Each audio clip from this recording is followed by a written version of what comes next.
Hey everyone, welcome to the Creative Differences Podcast. My name is Dallas. I'm Colin. Gabby has abandoned us. That's not true. I'm sorry. Is Gabby here? That doesn't mean she's abandoned us. Gabby she had has a conflict. Oh my. Abandoned us. Okay. As well as Demi, but Sound Demi like might your pop in wife. anyway because that's how Demi does things. She abandons us and then just shows up. Anyway, today we're talking about some things. Gemini Man and El Camino, a Breaking Bad movie. But first we're going to talk about Gemini Man because Colin saw that and so did I. Yeah. Colin, what are your thoughts? Okay. Okay. All right. Let's First get into off, first off the bat. Mm-hmm. Will Smith. I like the guy. He's a great actor. Yada yada. He, in this movie, he made a choice to say the phrase "man meat." This movie should never have been made. Forgot about that.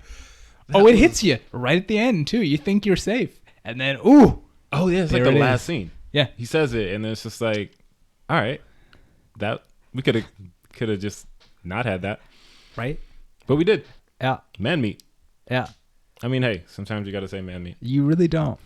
Clearly, you do. You really don't. Ang Lee is a visionary, and he wanted man meat in his movie. Do you have actual thoughts? It's just the man meat. Is that long ass paragraph about man meat, Colin? No, okay. no. That was just my initial and most pressing thought. Do you guys know what Gemini Man's about? Maybe you don't. I don't know. It's about Will Smith, a.k.a. Henry Brogan. He is a hitman who is over the hill, which is like the official description I've seen of this movie. But, you know, Will's 51 in the movie. They keep saying that. So, yeah, that's over the hill. And he's aging, and his conscience is getting the better of him. He wants to retire. It's the whole thing. Yeah.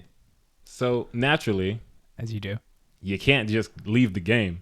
So, I don't want to give too much away, but if you've seen the trailers, you know a younger version of him is being sent to attack him. And the movie's basically about dealing with that. I like the story. It's a little, spy versus spy, blah, blah, blah, blah. It's not too original. Yeah. But I like the characters a lot. So I was like, whatever, the story's But like the action I think is amazing. There was a motorcycle fight. Like they fought with actual motorcycles. Yeah. Like it wasn't just a fight on motorcycles. Like young Will was throwing a motorcycle at him. Yeah. Which is amazing. But also, Will Smith is my favorite actor, so I'm going to love anything he's in. And also, Mary Elizabeth Winstead and Benedict Wong were cool too. Who's Mary Elizabeth Winstead? The woman in the movie. Which one? The blonde one or the one he was hanging out with? The one he was hanging out with. Oh, okay, cool. Yeah, she was great. I'm going to shout out that woman who's in 2 scenes and doesn't do anything. When we talked about the movie the first time, you mentioned her specifically for, I don't remember what reason, but... I was saying like an issue I had with the movie. Right. But, it doesn't matter that much because she's only in 2 scenes and doesn't do anything. Ramona Flowers. Mary Elizabeth. Okay, I don't remember that movie, but okay. I saw it like once. It's such a good movie. Yeah. It's not the movie we're talking about. I know. Mary Elizabeth is great. Benedict Wong is great, even though he's kind of just like They're comic relief. Yeah, sometimes he's a cliche comic relief, Yeah. but he's charming, and I like him. Sure. Did you like them? I liked Mary Elizabeth Winstead a lot.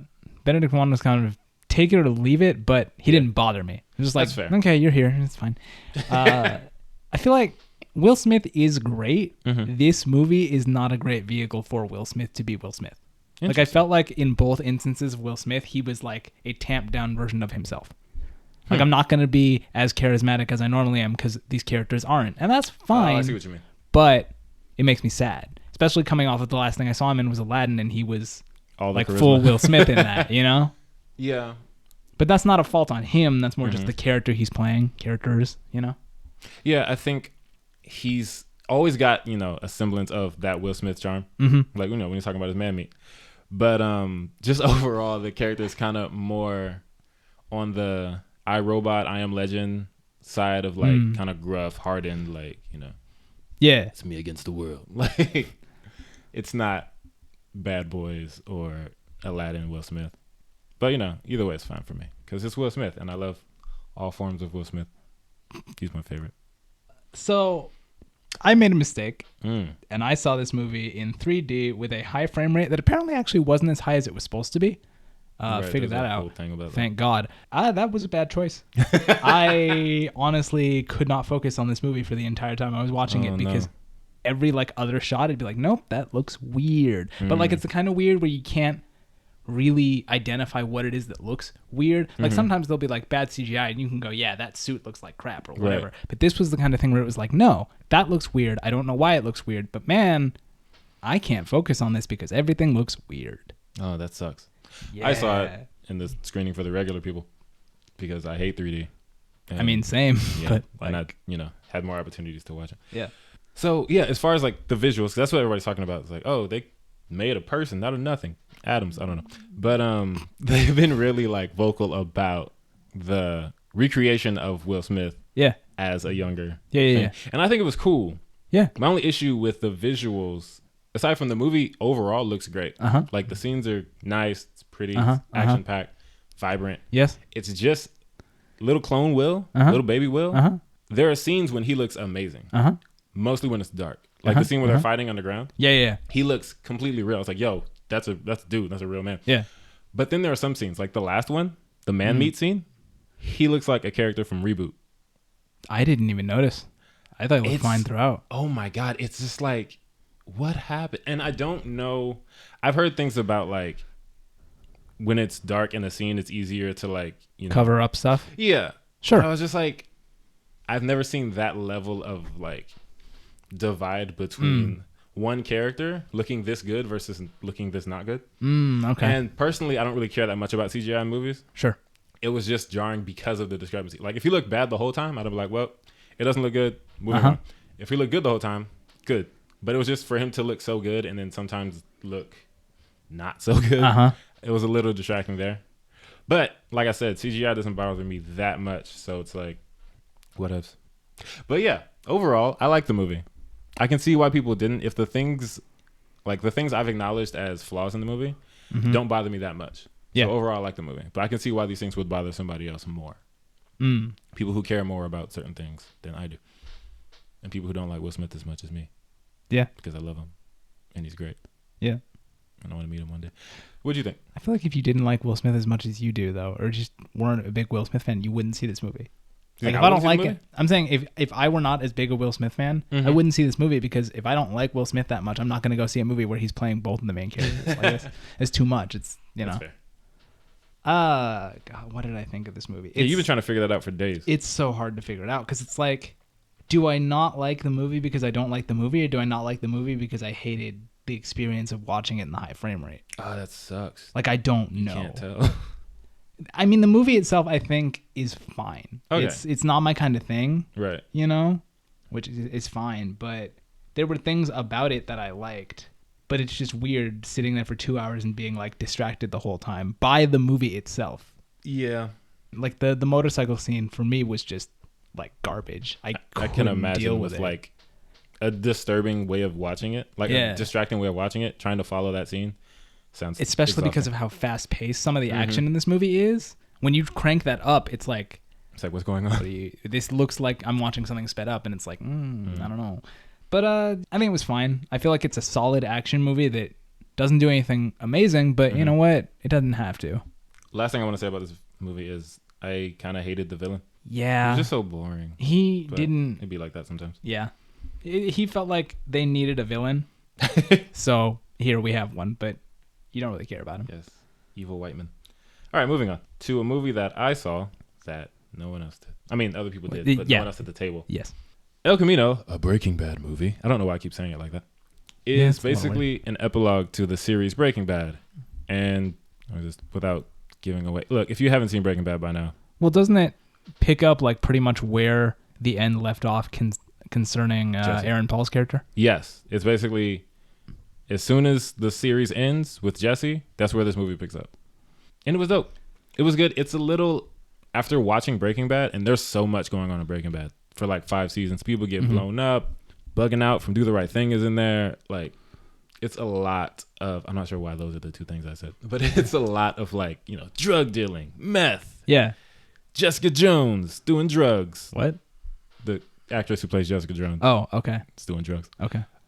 There's just so much going on. And this movie is a lot more like calm and reserved. It's not about the entire drug trade. It's about one guy and him trying to, recover from all the things that happened to him. Okay.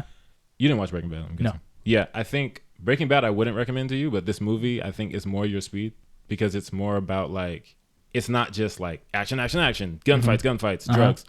It's like, I'm trying to deal with what happened to me and I need to, get back to life. Is there a point to watching this movie if I don't know what happened to him? Not. Like I wouldn't recommend this to you just because you haven't seen the show.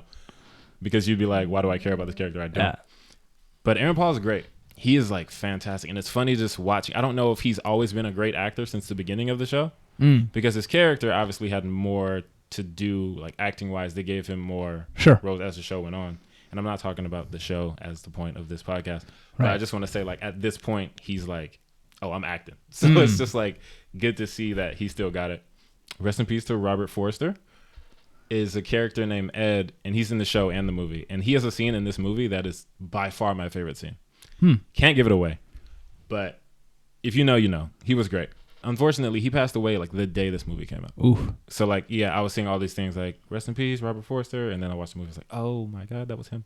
Yeah, so I think I was left a little wanting because of the level of excitement that Breaking Bad built up for me as a show. But narratively, it's solid. It's great. All the acting is great. Good characters. Like the movie itself does everything well. Okay. It's just like when I hear Breaking Bad in the title, I expect like gunfight, cartels blowing up, dad from Malcolm in the Middle going ham. I don't know. But it's a solid movie. I dig it.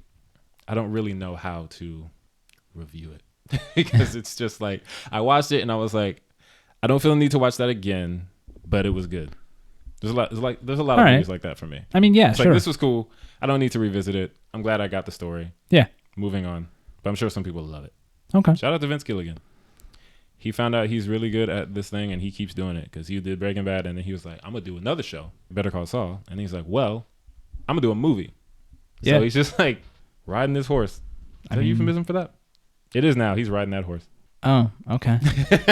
That's fine. You always make me feel so weird for just saying things that aren't that weird. It's not that it's weird. It's just that you like made up a euphemism on the spot. I don't know if I made it up. And if I did, that's kind of cool. Ride that horse, Vince. Is there a problem? No. Okay, good. Moving on to our next segment, which is what you've been watching, what you've been doing, what's going on with you. It's a working title. This week, the title is what you've been watching, what you've been doing, what's going on with you. Colin. I kind of want that title to like get longer every time. So that, 5 episodes in for like, goes on for like a solid minute. This week it's tell us how you've been and just, what you've been into and how you're doing. How's life? Colin, what you been watching? I have an idea. I hate you. So, yeah.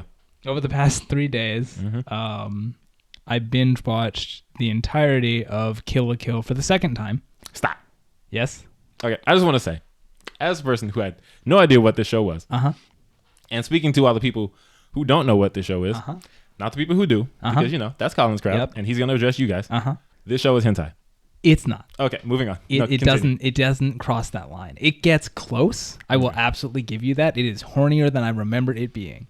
It also came out 6 years ago, so that explains why I don't remember it. But just imagine my surprise walking into my living room, looking at the subtitles, and seeing a dude saying, I will punish myself until I reach my climax. Yeah. Then that dude proceeds to just clap this girl's cheeks with whips for almost the entire fight scene. Moving on. Go ahead, Colin. I'll turn it over to you. I mean, what else? I just, I like the show. It's the thing about it is because when I watched it the first time, I didn't really like it. But I think that was because I think Kill la Kill was the first instance of someone unironically saying that anime was saved because Kill la Kill was so good. But it was like, it was a show where like, as it was coming out, it was the thing. You had to watch it. You had to get hyped over it. It was like, basically like every new Star Wars movie was every episode of Kill la Kill every week. It was like all of my roommates would get together and just scream over how good it was. And that kind of turned me off from it. Fair. But watching it now, I like it more. But the parts that I don't like all the horny shit, I don't like. It's so upsetting. Like, do you need to have the main character have a running gag where people try to spy on the main character while she's bathing? You don't, but it's in so many episodes. Do you need to have the first episode of the entire series have, I don't even want to call it a rape joke, because it is a joke, but it's like, that language is so not subtle that you don't need that. Oh boy. But there's stuff about the show that I really, really like, and it's just frustrating. Because, like, I don't know, I think the show does a really good job of, like, setting up the protagonist and the antagonist, and there's, like, a turn about halfway through that once it happens, you go back and you go, oh, I can see how everything led to this. Mm-hmm. You thought the antagonist was doing this and she was doing something else the entire time, and it makes sense. Just to clarify, by antagonist, you're not referring to the dude who wants to get beat until he climaxes. No, okay. No. It's his boss. Oh, so he's like a minor antagonist. Yes. Got it. But it's like, it's one of those shows that I like it a lot, but I can't really recommend it because you really gotta be okay with anime and what anime is to watch Kill la Kill. Like, if someone wanted to get into anime, I would not start with anything that Trigger has made because it's too much. It's too horny. People throw galaxies at each other. It's too much. But I really like it and it slaps. Also, the music in it is incredible. Like, the composer for Kill la Kill might actually end up on my list this year because I think that composer also did the music for Promare. Nice. And that music is amazing. That was another thing you saw. Do you want to talk about that or no? Yeah. You have the opportunity to talk about an anime that is not hentai, presumably. It's not. There's a lot less horniness in Promare, thank God. Slightly gay, though, which was surprising and great. But Promare is a movie that studio also made. It's very much their kind of thing. The stakes get bigger and bigger and bigger and bigger, and it's ridiculous, and the whole world is threatened, and people have massive weapons that are bigger than any human would be able to wield, but that's what they do because that's what Trigger does, and it's, I don't know, I've just come around to their style of stuff, whereas before I was like, God, I don't like this. Now, I don't know, I'm feeling it. That's what's up. Yeah. You got to see the two sides of Trigger, the like innocently not horny side. I mean, it wasn't entirely not horny, I don't think, but it was so much less. Okay. Like, I would have to really think to try to find the horny moments in Promare, whereas Kill la Kill, it's everywhere. Just like titties and camel toe. Here's a fight scene. There's an entire organization called Nudist Beach. They know what they're doing. It's a good place to stop on Kill la Kill. Yeah. Colin's watching hentai in our living room. I am not. I would never. You say that. I would never. Okay. Now, what I've been doing and what's been going on with me, it's not what I've been watching because it's not a thing I watch. I went to LA Comic-Con this past weekend, and oh my lord, as a, nerdy nerd, it was just something that I really love. Like, I've been to cons before, but never of this size. And this is one that used to be Stan Lee's LA Comic-Con. Now it's just LA Comic-Con. But I've been to like the Pasadena one and some other one in LA. Right. But this one was dope. It's just like so much. You go in and like everyone's dressed up and like the energy is just everybody's like, oh my God, you look awesome. Oh my God, you look awesome. It's just like the camaraderie is so much fun. And it's just like, I just want to be here all the time. I wrote down some things that happened. That sounds ominous. Nothing bad happened to me. I wrote down some things that I didn't want to forget talking about. First off, I have Instagram now because I kept walking the booths and people kept saying, hey, if you follow us on Instagram, we'll give you this free thing. And I was like, I like free things. I like free things. I don't have an Instagram. They're like, then get out of my site. I'm just kidding. That didn't happen. But so then why bother putting a poll asking if you should make an Instagram if you were going to do it anyway for the free stuff? I wasn't sure. Also, the listeners don't know what you're talking about. Dallas made a poll asking his Twitter followers if he should make an Instagram account, which at the time was like, okay, I don't really know why you're crowdsourcing this, but fine. But then it's like, if you were going to do it anyway. Honestly, I just crowdsource things that like, I just feel like, I wonder what the people are thinking. Like I put one that said, should I watch Ad Astra or Lucy in the Sky? Yeah. I ended up not watching either of those movies. Yeah. But yeah, if you've been voting on my Twitter stuff, keep doing it. Anyway, day one, Kayla and I went dressed as adorable jesters. Had our faces painted and everything. It was really nice. Some dude took a picture of us, so presumably there's a picture on the internet somewhere of us dressed as jesters. That is not on my social media. I don't know. Yeah. I saw amazing cosplay and amazing art. And I took down this one dude's name named Terry Huddleston because he makes art of like, superheroes, movie characters, stuff like that. But he does black versions as well. So like he has this picture of Black Wolverine that was amazing. And he has like those bumps that Killmonger has on his arm? Yes. He has those. Ooh. And it's really dope. And all this stuff is really dope. Check him out. Also, I met Caleb City and Long Beach Griffey from the YouTubes. And I got way more excited than I expected to. Like, we chased Caleb City across the con just about to get a picture of him. Shout out to Caleb City. And Long Beach Griffey. He was really nice. I don't know if you guys don't know him. He's a dude who makes videos and, like, they always end in him screaming. So, like, for him to just be so, like, calm and reserved and sweet, I was just like, oh, I'm glad you're not screaming at me. Also, we met a cosplayer named Elizabeth Rage, who, one of my friends, that's, like, his favorite cosplayer, to the point where he was afraid to go talk to her. Oh, man. Kayla, she's not afraid to go talk to anybody because why would she be? So we went up to her booth, and she had this 20-sided die. She was like, hey, roll this die. If you get a 20, you get a free print. And if you get a 1, you have to do 10 push-ups. And then my friend rolled it, didn't get either. Oh, well. Kayla rolled it just for the heck of it. And, of course, she got a 1. Yeah. So there's a video somewhere, or maybe it's gone because Instagram stories disappear or something. I don't know how it works. They took that from Snapchat. Of Kayla. If it's on your Instagram? No, this is before I had an Instagram. This is it'll be in that person's archive. Okay, cool. I still don't really know how Instagram works. I don't know what that means, but we'll figure it out. There's a video, presumably on this woman's Instagram, of Kayla doing 10 push-ups for a picture. Nice. It was dope. She was a really sweet woman. Shout out to Elizabeth Rage. Day 2, we brought our niece with us. And it's a lot of walking and a lot of crowds and a lot of like just looking at stuff. Yeah. And listening to like people talk. I don't really think an 8-year-old girl would be that into it. Yeah. But we learned that for the next time. Also, we saw Kevin Smith and Jason Mewes on the main stage, and they were talking about their new movie and all that stuff. And I was like, oh, this is amazing. But then Kevin Smith started talking like he talks, and he cussed a lot. So we had to push our 8-year-old niece away from all that. Day 2, another lady took a picture of me. So there's some other picture of me dressed as Deadpool from the end credit scene of the first Deadpool. Somewhere on the internet. Don't know. Cool.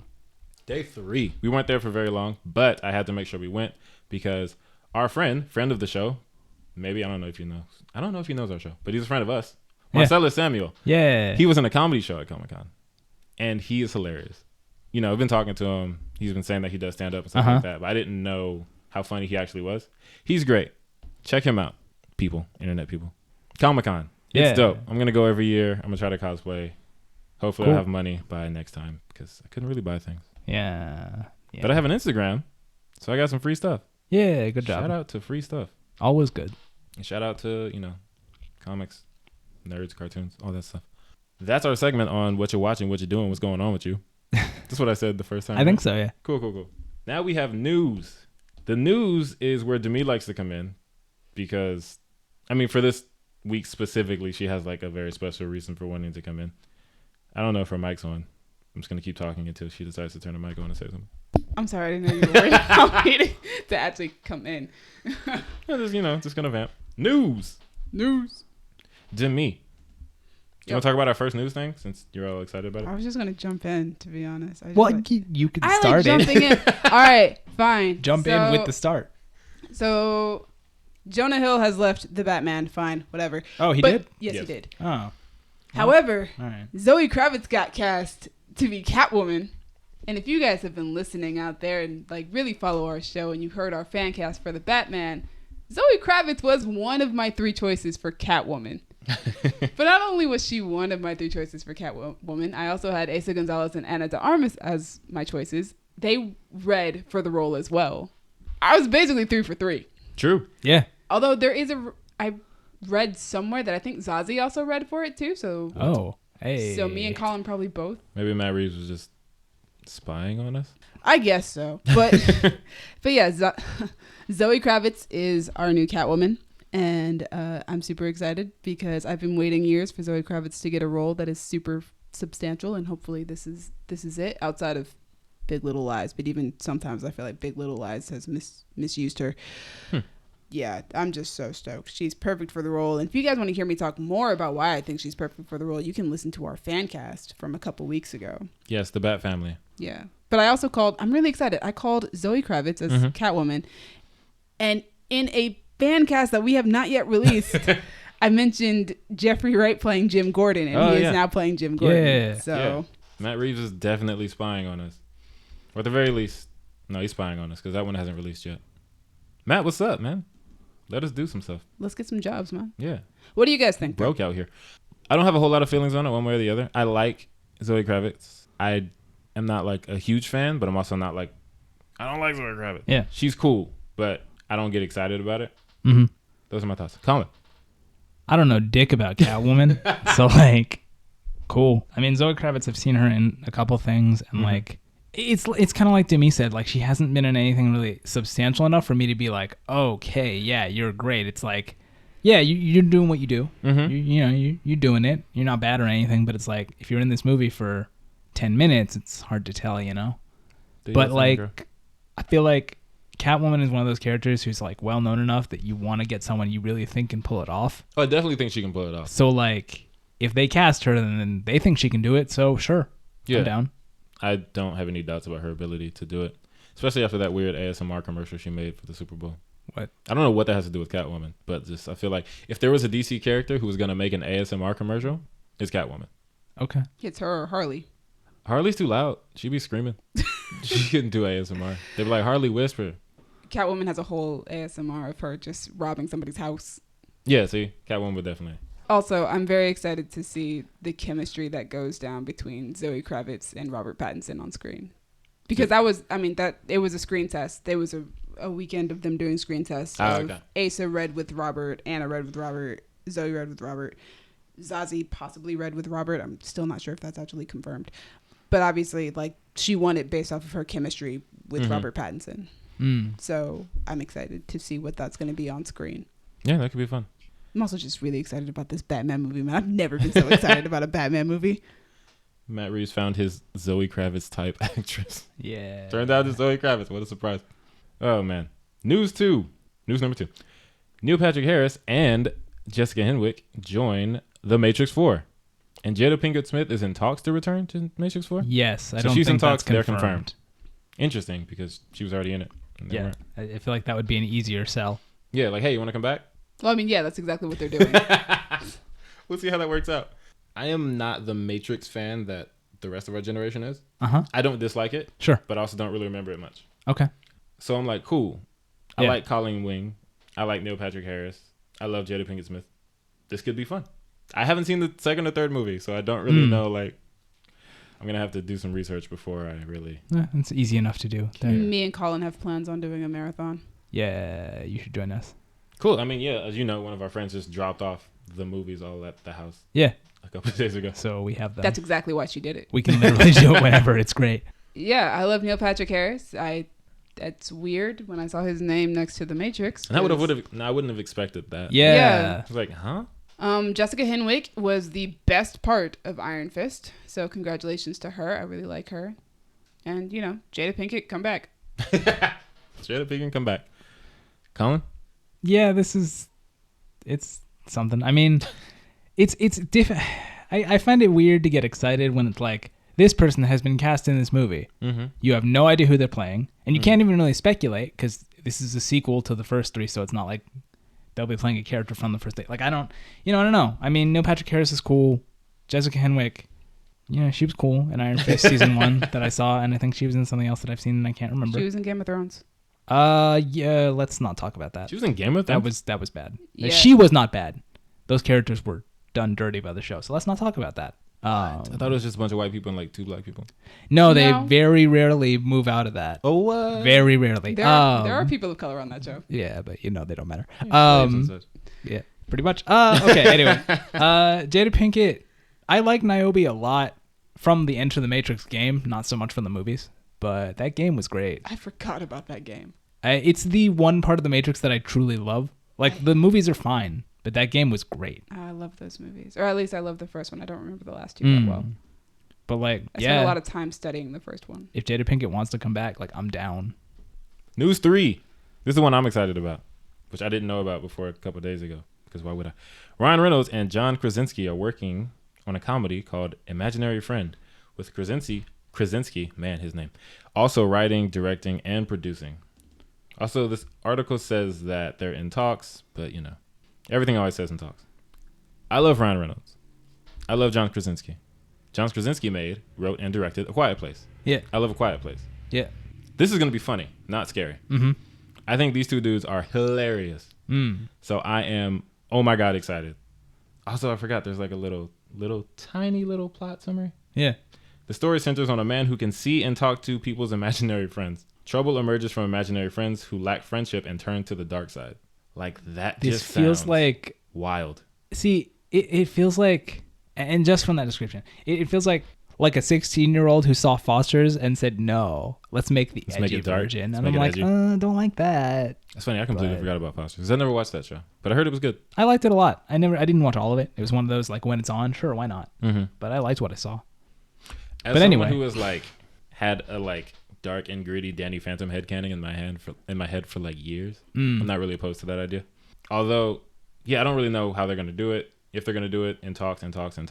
But if they do, I'll be super happy. You say that dark and gritty thing. I need you to watch that Recess short film that I posted up in the group chat. For those who don't know, if you grew up on Recess, please, that's what I've been watching.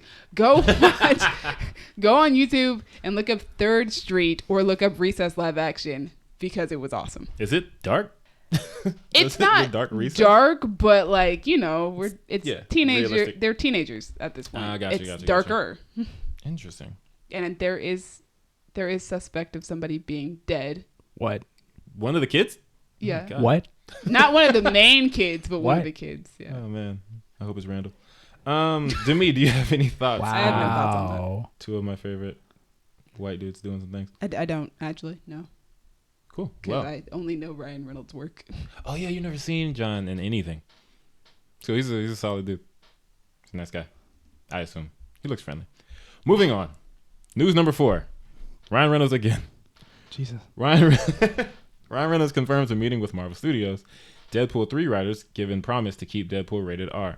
Here are some things. 1. I'm the biggest Deadpool fan anyone has ever met. I love Ryan Reynolds because he's basically Deadpool, and I love Deadpool because he's basically Ryan Reynolds.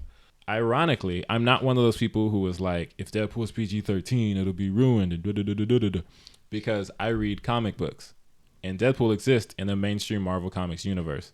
You can't go rated R in the mainstream Marvel Comics universe because they sell them to children. So most of the Deadpool stuff I've read, it's toned in a way that kids could read this.